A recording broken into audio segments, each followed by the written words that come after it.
Do you like scary stories? Welcome to Reality versus Fantasy. Is it real or fake? My name is Ronnie Nichelle, and I'll tell two bone-chilling stories, one real and one fake. Then you get to guess which story is real or fake at the end of the show. So get comfy, put on some comfortable clothes, and snuggle up. During this episode, I'll be wearing my Yellow Positive Vibes t-shirt from my Etsy shop, Fiasco Express. My shirts are soft and unisex, and yes, I cut my shirts according to my own personal preference. You can cut them up or wear them as is. The link to my shop is in my bio on TikTok and Instagram. The link is also available in the description of this video on Facebook and YouTube. Don't forget to subscribe and turn on the notification bell for new video posts. You ready?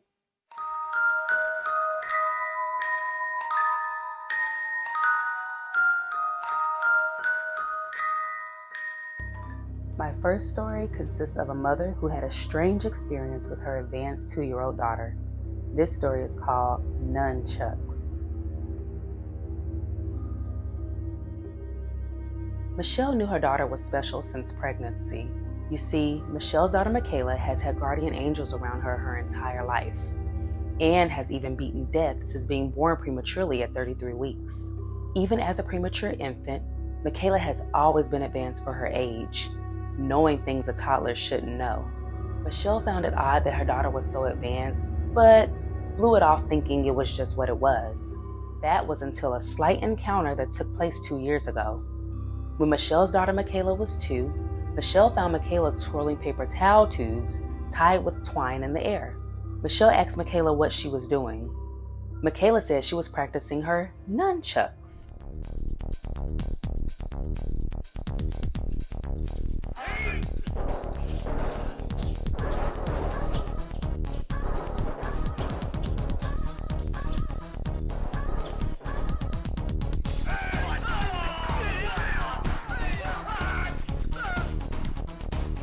Michelle was very confused as her 2-year-old daughter had no way of knowing what nunchucks were.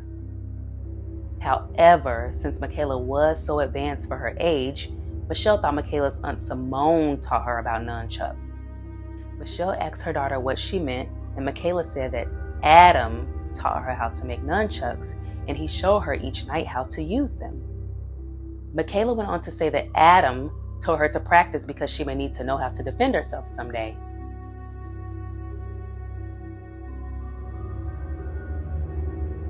Michelle almost freaked out and asked her what Adam looked like. Michaela said Adam was tall, blonde, and had blue eyes. Michaela said, "Mommy, you know what Adam looks like. You know him. He died of a headache." Michelle had to leave the room. You see, 4 months before Michaela was born, Michelle's tall, blonde, blue-eyed martial pro arts friend, Adam, had died of a brain aneurysm at the age of 27. Michaela hasn't spoken of Adam since that day, so Michelle wasn't sure if she scared Michaela with her reaction or if Michaela had completed her lessons. Did Michaela really have guardian angels watching over her since birth? How did Michaela know Adam since he died before she was born? Can you explain how a 2-year-old would know anything about nunchucks if her mom or no one else has ever shown her? Is this story even real? Find out towards the end of the show. Are friendly ghosts real? I know Casper was the friendliest ghost around, but is it really a thing? Well, for two sisters, they're about to find out that their friendly ghost isn't all that friendly. I call this story The Chair. Bettina and Betsy were kids. Their family lived in a charming old farmhouse in the countryside. Bettina and Betsy loved exploring the country's dusty corners and climbing the apple tree in their backyard. But the girls' favorite thing was the ghost in their house.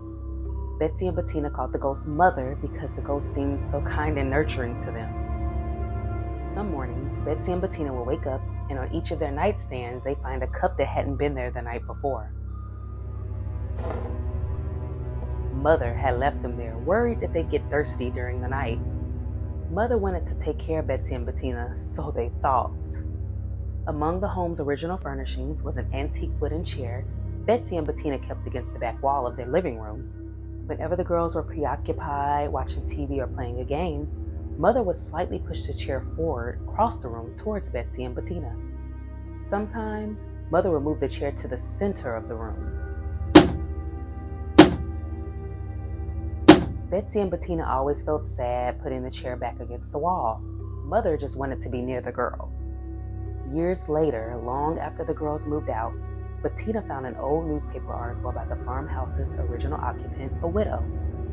The widow murdered her 2 children by giving them each a cup of poisoned milk before bed. Then she hung herself. Damn. The article included a photo of the farmhouse's living room with a woman's body hanging from a beam. Beneath her, knocked over, was that old wooden chair placed exactly in the center of the room. Did it get colder in here, or is it just me?